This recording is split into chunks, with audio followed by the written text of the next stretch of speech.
This is the Cardo, the great north-south spine of Roman and later Byzantine Jerusalem.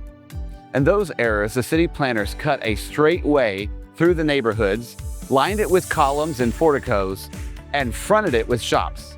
The Madaba map, a 6th century mosaic, even pictures this street with its colonnades, the heart of the city's daily life. Archaeologists uncovered long stretches of it in the Jewish Quarter in the 1970s and restored parts of it to the way you see them now. It's a living museum, an ancient footprint, its modern movement. This Cardo, as you see it, came into its own after the events of Acts, especially under Hadrian and then Justinian. But standing here still helps you feel what a main street in 1st century Jerusalem was like.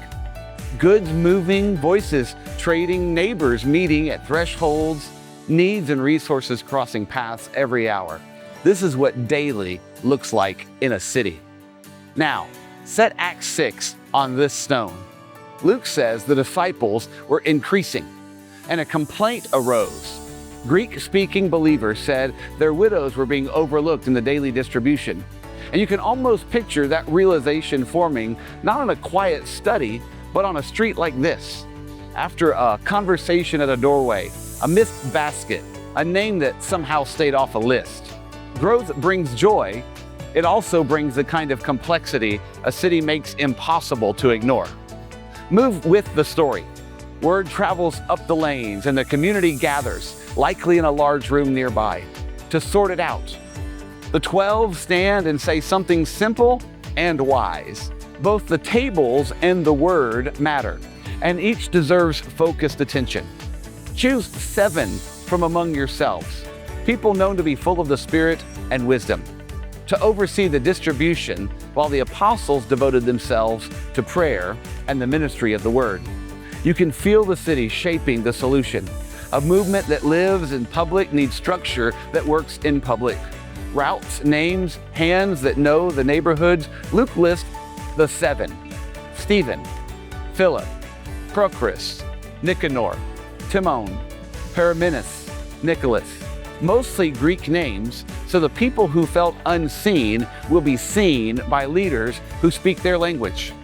The apostles pray and lay hands on them. It's not grand, but it's clear. Love gets organized. Now let your eyes run the length of the colonnade again. Imagine the next morning, vendors lifting up shutters, baskets moving, familiar faces on their way.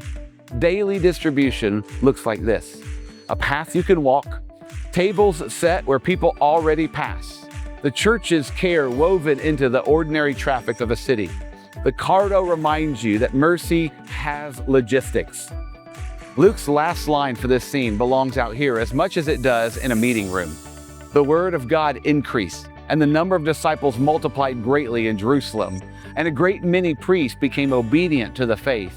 In other words, when the tables were tended, the word ran faster.